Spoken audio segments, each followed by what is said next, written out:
Hello everyone and welcome to our channel. Today we're taking a deep dive into a world where financial dreams turn into reality.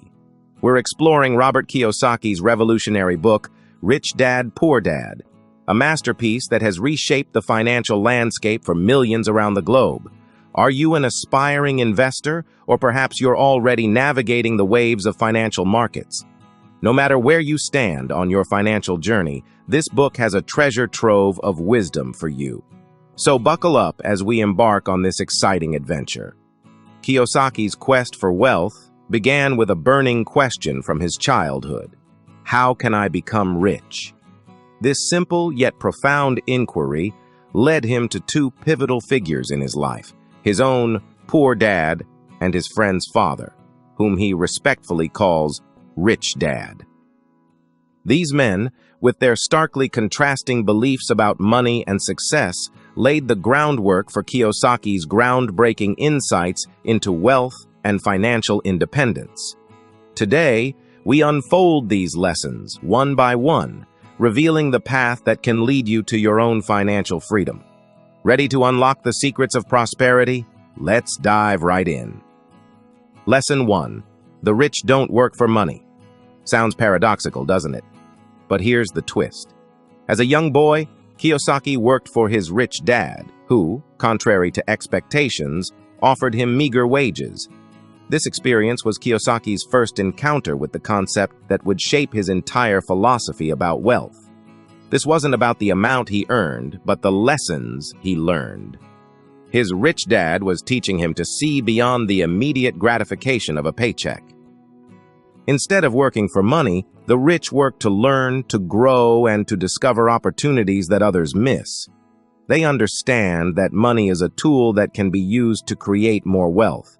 You see, while most people are trapped in the cycle of working for money, the financially savvy are focusing on acquiring assets and building systems that earn for them, even when they're not actively working.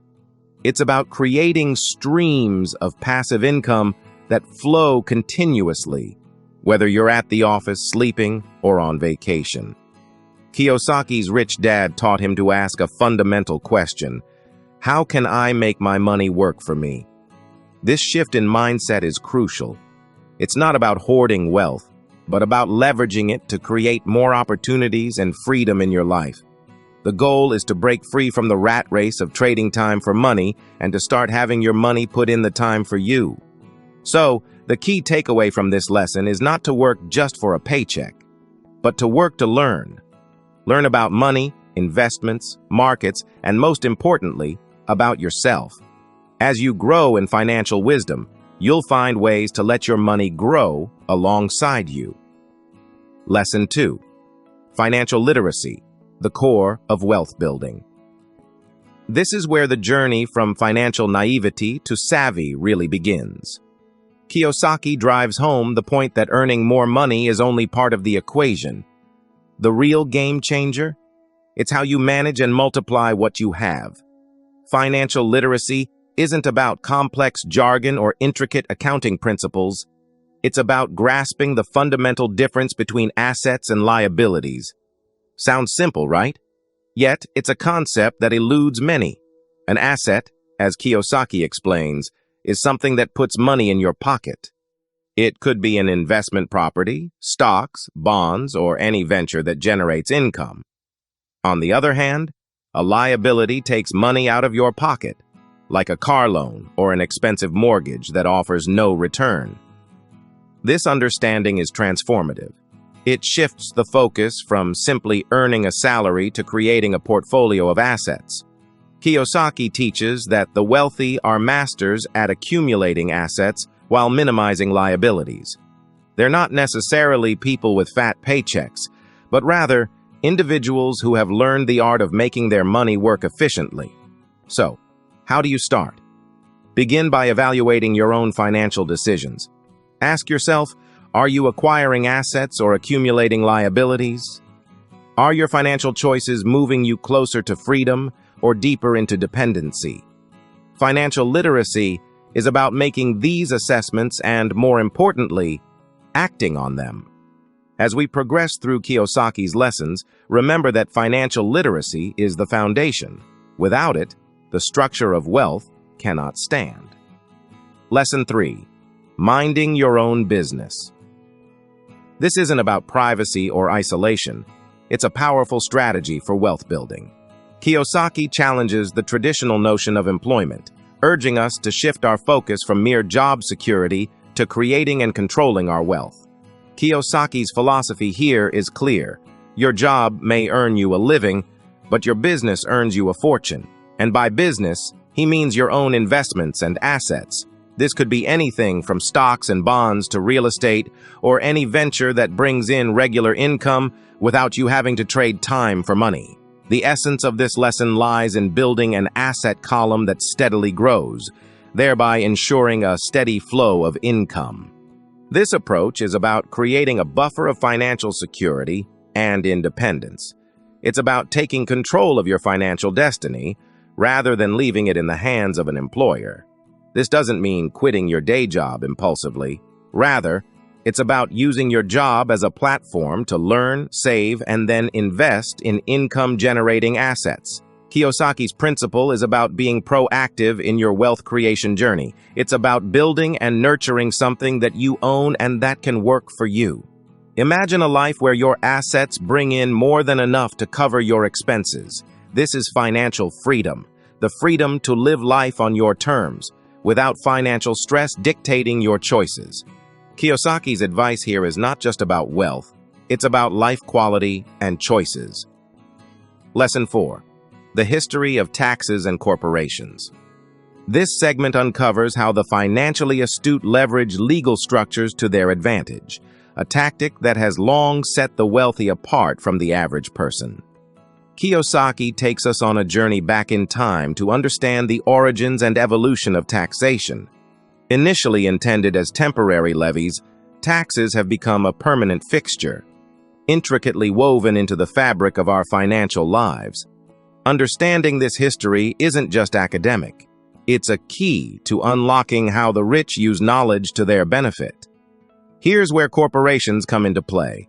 Kiyosaki illustrates how the wealthy use the corporate structure as a shield against excessive taxation. Corporations, which originated as a way to fund major ventures like sailing expeditions, have evolved into powerful tools for wealth protection and accumulation. The strategic use of corporations allows the rich to maximize their wealth in ways that go beyond what's achievable for the average individual taxpayer. By harnessing the power of corporations, the wealthy effectively manage their assets, liabilities, and most importantly, their tax obligations. Kiyosaki's insight here is profound. To build wealth, one must think and act like the wealthy. This means not just working hard, but also working smart, especially when it comes to managing taxes and assets. It's about being informed, strategic, and proactive. Lesson 5. The power of ideas and financial intelligence. Kiyosaki imparts a crucial lesson here. Your greatest asset isn't tangible, it's your mind. Armed with financial intelligence, your mind can become an unparalleled tool for wealth creation. This lesson goes beyond the basics of financial literacy. Kiyosaki teaches that financial intelligence involves understanding the market's nuances, recognizing opportunities that others miss, and being creative in your approach to wealth generation. It's about seeing potential where others see dead ends. Think of financial intelligence as a muscle. The more you exercise it, through learning, observing, and experimenting, the stronger it becomes. It's this strength that allows you to invent money.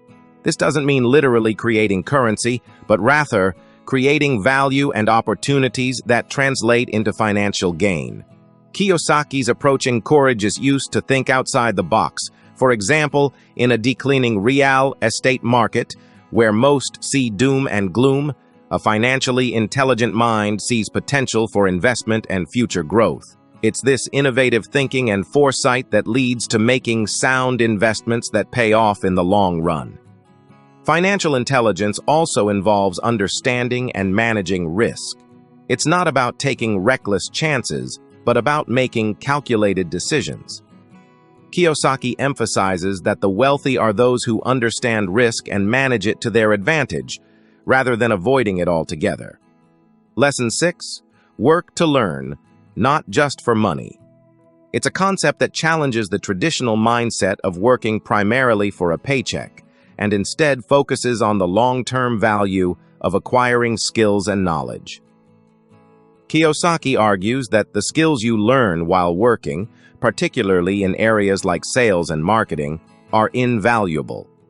He emphasizes that these skills are not just about selling products, but about understanding human psychology, effective communication, and the art of persuasion. These are competencies that transcend industries and can catapult your career and financial prospects to new heights. This approach requires a paradigm shift. Instead of viewing a job solely as a source of income, see it as a platform for learning and growth. It's about embracing every role as an opportunity to develop skills that can be leveraged for future financial success. For example, a job in sales might not be your end goal, but the ability to sell, to negotiate, to close deals, to handle rejection is an incredibly powerful tool in your financial arsenal. Kiyosaki himself, despite his eventual success in real estate and investing, credits his early sales jobs for teaching him invaluable lessons that shaped his business acumen. It's about thinking beyond the immediate. In today's rapidly changing economy, adaptability and continuous learning are key. The most successful individuals are those who continuously seek to learn new skills and are not afraid to step out of their comfort zones. Kiyosaki's message here is clear. The wealthiest and most successful people are lifelong learners. They understand that their greatest asset is their ability to acquire new skills and apply them creatively in the ever-evolving game of wealth creation. Lesson 7. Overcoming obstacles. Kiyosaki doesn't shy away from addressing the hurdles that often stand between us and our financial goals. Fear, cynicism, laziness, and bad habits. Let's unpack these and discover how to conquer them. First, let's tackle fear, particularly the fear of losing money. It's a natural emotion, but Kiyosaki urges you to confront and manage it. Wealthy individuals often view losses as learning experiences. They understand that overcoming fear isn't about never feeling scared, but about not letting that fear paralyze your decision-making. Cynicism, or what Kiyosaki calls the Chicken Little syndrome, the sky is always falling, can be equally paralyzing. It's easy to find reasons not to invest or try something new. Overcoming cynicism involves analysis and critical thinking. It's about separating valid concerns from irrational doubts.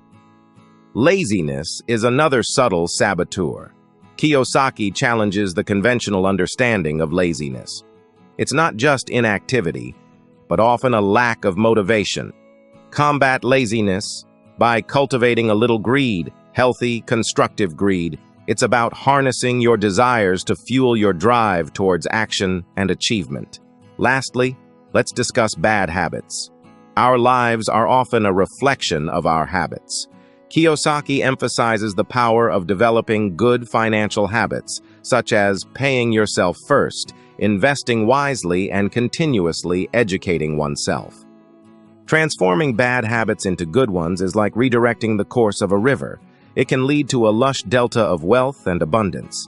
And there you have it, the core lessons from Robert Kiyosaki's Rich Dad, Poor Dad. This book isn't just a collection of financial strategies. It's a catalyst for a profound shift in how you perceive wealth, success, and the path to achieving them. If this summary has sparked a curiosity in you, ignited a new perspective, or simply reinforced your financial goals, I encourage you to delve deeper by reading the book. It's packed with insights and detailed narratives that we could only touch upon here. Remember, knowledge is power, especially when it comes to mastering your financial destiny. If you enjoyed this video and found value in our discussion today, please give it a like, share it with someone who could benefit from these lessons, and don't forget to subscribe to our channel for more insightful summaries like this. Your support inspires us to keep bringing valuable content your way.